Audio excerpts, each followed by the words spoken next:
दोस्तों, जैसा कि आप लोग जानते ही हैं कि नीट का एग्ज़ाम आने वाला है और मैं आज मौजूद हूँ कानपुर में एक हॉस्टल में, जहाँ मेरी मुलाकात यहाँ पे 2 लड़कों से हुई है जो कि नीट की ही प्रिपरेशन कर रहे हैं।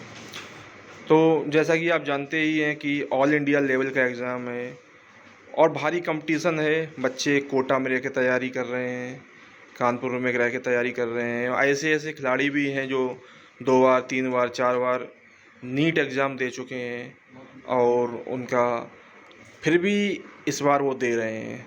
और कुछ बच्चे ऐसे भी हैं जो पहली पहली बार एग्ज़ाम दे रहे हैं और नीट एग्ज़ाम में, इस एंट्रेंस एग्ज़ाम में दाखिले के लिए परीक्षा की तैयारी कर रहे हैं। ऐसे ही हमें यहाँ पर 2 बच्चों से मुलाकात करने का मौका मिला है। ये हॉस्टल में रहते हैं और नीट की तैयारी कर रहे हैं। तो भैया से बात करते हैं। भैया, आपका नाम क्या है? नमस्ते। हमारा नाम सत्यनारायण जायसवाल है। अच्छा, तो आप यहाँ पर किसकी तैयारी कर रहे हैं? नीट की तैयारी कर रहे हैं, हमने बोला।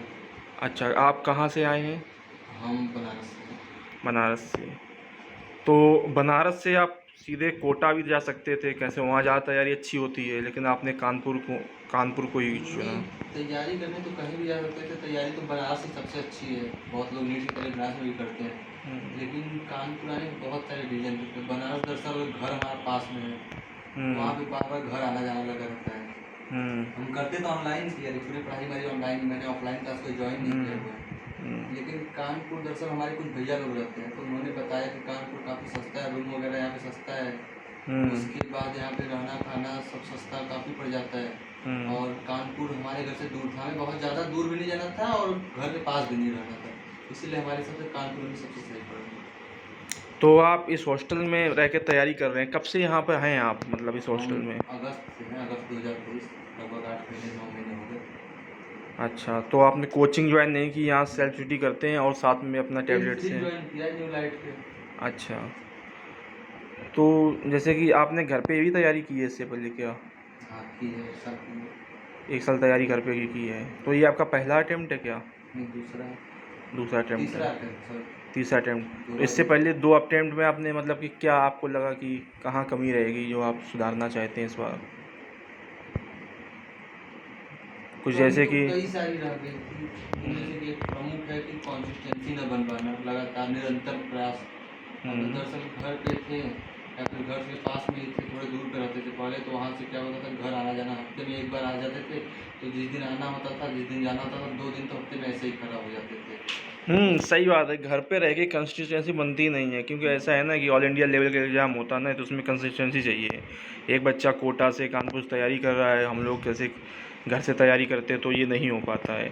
और जैसे कि घर से टेस्ट देने में भी प्रॉब्लम होती होगी, जैसे टेस्ट वगैरह। रीजन ये भी, क्योंकि मैंने इससे पहले कभी ऑफलाइन टेस्ट दिया ही नहीं है। ऑफलाइन टेस्ट इसी साल मैंने यहाँ पे आने के बाद ज्वाइन किया, और यहाँ पे आने के बाद पता चल रहा है कि ऑनलाइन और ऑफलाइन में काफ़ी अंतर होते हैं टेस्ट के मामले में। क्लास तो ऑफलाइन, आई थिंक इस वक्त ऑनलाइन सबसे बेस्ट क्लासेस चल रहे हैं सब। अच्छा, तो जैसे कि पेपर, जैसे आपका एग्ज़ाम पास में आ रहा है, आपको थोड़ा डर भी लग रहा है क्या? जैसे कि बच्चों को लगता है ना ये तो लाजमी सी बात है, डर सबको लग रहा है, लेकिन कॉन्फिडेंस भी है कि हाँ, इस बार कुछ ना कुछ अच्छा ही परफॉर्मेंस होगा।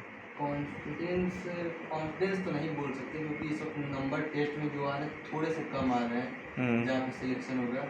अभी 10 दिन का समय है, भगवान चाहेंगे तो बिल्कुल। नहीं, आप अच्छा ही करेंगे, क्योंकि टेस्ट को रिवाइज करते रहिए, क्योंकि उसी से आप लोग। दोपहर में टेस्ट हुआ था, वही जी रिवीजन चल रही टेस्ट की। हाँ। और यहाँ पर एक भैया और हैं। भैया, आपका नाम क्या है? जी, मेरा नाम कुलदीप कुशवाहा है। अच्छा, कुशीनगर ज़िले से। तो आप मतलब ये आपका पहला प्रयास है कि इसके पहले आपने दिया? तीसरा है, 2 बार दे चुके हैं। अच्छा, 2 बार इसके पहले आप दे चुके हैं। हाँ। तो आप मतलब आपका ये तीसरा अटेम्प्ट है? हाँ, तीसरा। हाँ। तो जैसे कि आपने घर पे तैयारी की, ये कैसा, मतलब कि वहाँ कैसा परफॉर्मेंस रहा और यहाँ पर आप क्या डिफरेंस दे सकते हैं? जैसे घर पे रहते थे तो बहुत सारी टेस्ट में गलतियाँ होती थी, जो समझ नहीं आती थी कैसे इम्प्रूवमेंट होगा। यहाँ पे जब टेस्ट दे रहे हैं ऑफलाइन में तो समझ आ रही है, क्योंकि पेपर तो ऑफलाइन में ही होना है। तो यहाँ पे टेस्ट देने का बहुत सारा फायदा हो रहा है और उससे गलतियाँ समझ में आ रही है क्या गलती है। तो इसी रूम में रह के आप पढ़ाई करते हैं? हाँ यही उससे पढ़ाई करते हैं।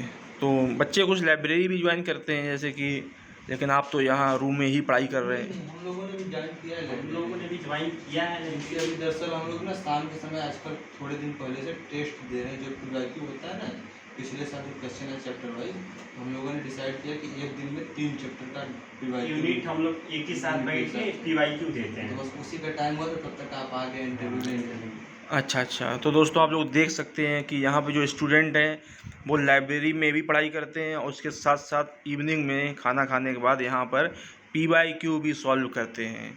तो इस प्रकार से तैयारी यहाँ पर कानपुर में होती है और बच्चे अपना पूरा 100% देते हैं। घर में क्या होता है, कंसिस्टेंसी मेंटेन नहीं हो पाती है, पेपर नहीं दे पाते हैं, ऑफलाइन एग्ज़ाम नहीं दे पाते हैं, कहीं घर में कोई फैमिली काम आ गया, कहीं कोई रिश्तेदार आ गए, कहीं कोई हो गया, कोई दोस्त आ गया। तो इस प्रकार से आप लोग देख सकते हैं कि बच्चे यहाँ पर किस प्रकार से पढ़ाई करते हैं, लाइब्रेरी भी जाते हैं और यहाँ भी पढ़ाई करते हैं।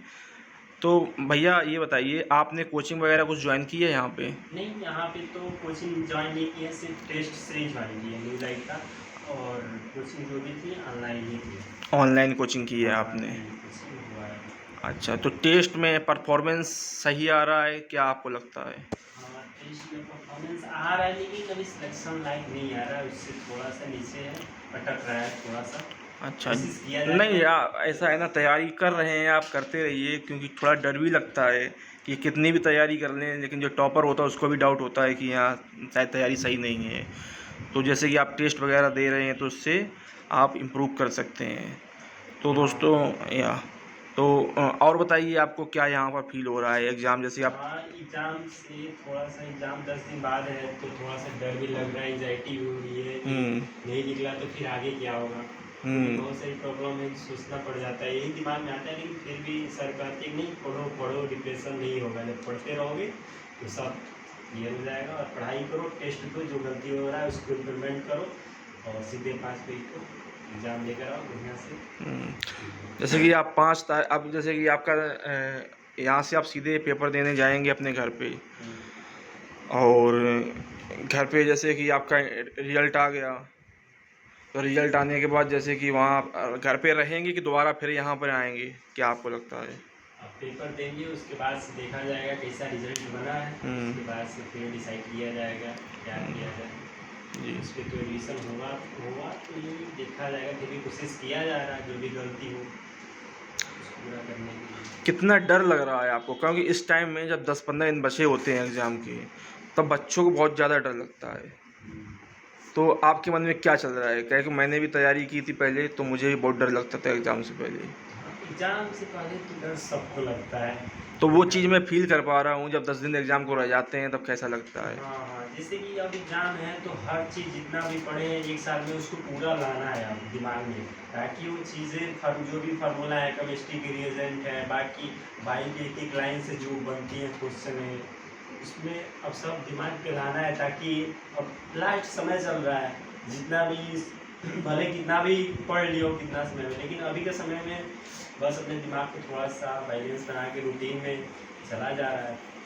अभी तो जैसे कि आप क्वेश्चन पेपर आप देखे आ रहे हैं, टेस्ट देखे आ रहे हैं, तो उससे कुछ ना कुछ उसे यूटिलाइज तो कर ही रहे होंगे, जैसे कि टेस्ट पेपर में बहुत सारी चीज़ें देखने को मिल रही है कि किस टाइप के क्वेश्चन आ रहे हैं, उसी टाइप के क्वेश्चन थोड़ा सा प्रैक्टिस किया जा रहा है कि भाई यूटिलाइज इन द सेंस की मतलब जो टेस्ट पेपर का एनालिसिस सबसे बड़ी चीज़ होती है, क्योंकि एक टेस्ट में 200 क्वेश्चन है लगभग, और हम लोगों ने मिल के लगभग नियर अबाउट 30 टेस्ट तो सबने दिए हुए हैं।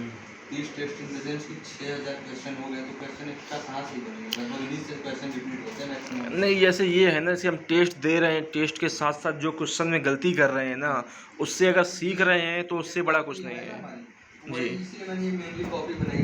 कौन सी कॉपी है ये?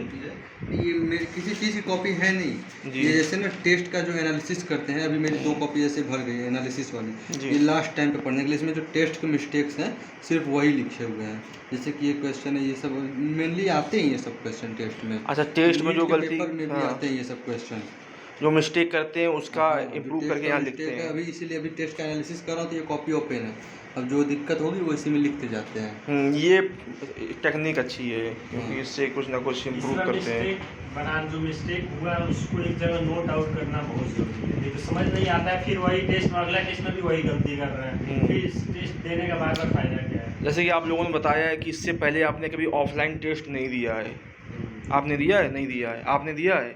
आप लोग पहली बार ऑफलाइन टेस्ट दे रहे हैं, तो क्या मतलब इससे पहले ऑनलाइन टेस्ट तो दिया होगा?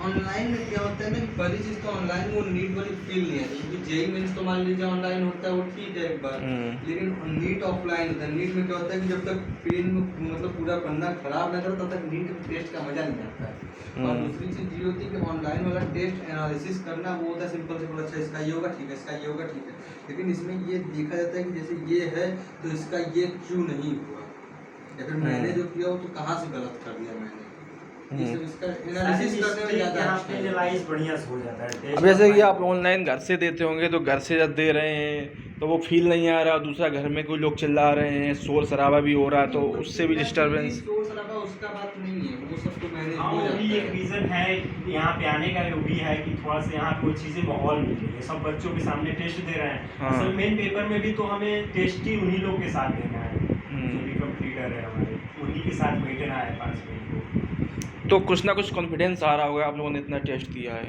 टेस्ट देने से कॉन्फिडेंस थोड़ा सा इंक्रीज हुआ है, ताकि मेन पेपर में थोड़ा सा लगता है कि इतना आ रहा है, इससे ज़्यादा मेहनत किया जाएगा ताकि और भी पिछले साल का लेवल था उससे तो थोड़ा बहुत हाइक मुझे लग रहा है, लेकिन उस हिसाब से नहीं हो रहा है जिस हिसाब से हम लोग मेहनत कर रहे हैं, पता नहीं नहीं, वो लगता ही है। 1 से 1.5 महीने से नंबर हमारा कांस्टेंट टिका हुआ है। इम्प्रूव कर सकते हैं, अभी भी एग्ज़ाम के लिए 10-15 दिन हैं आपके। 10 दिन से मेहनत करते रहिए। 10 दिन का लगभग 1 हफ्ते ही बचे हैं मेरे। Okay, thank you. सो दोस्तों, आप लोग देख सकते हैं कि किस प्रकार का माहौल है एग्ज़ाम के टाइम में, और बच्चे किस प्रकार से मेहनत कर रहे हैं। आप लोग क्या आप मेहनत कर रहे हैं? आप नहीं कर रहे हैं तो आप भी पढ़ना शुरू कर दीजिए और इस कंपटीशन में लगे रहिए, आपका सिलेक्शन ज़रूर होगा। थैंक यू भैया। धन्यवाद।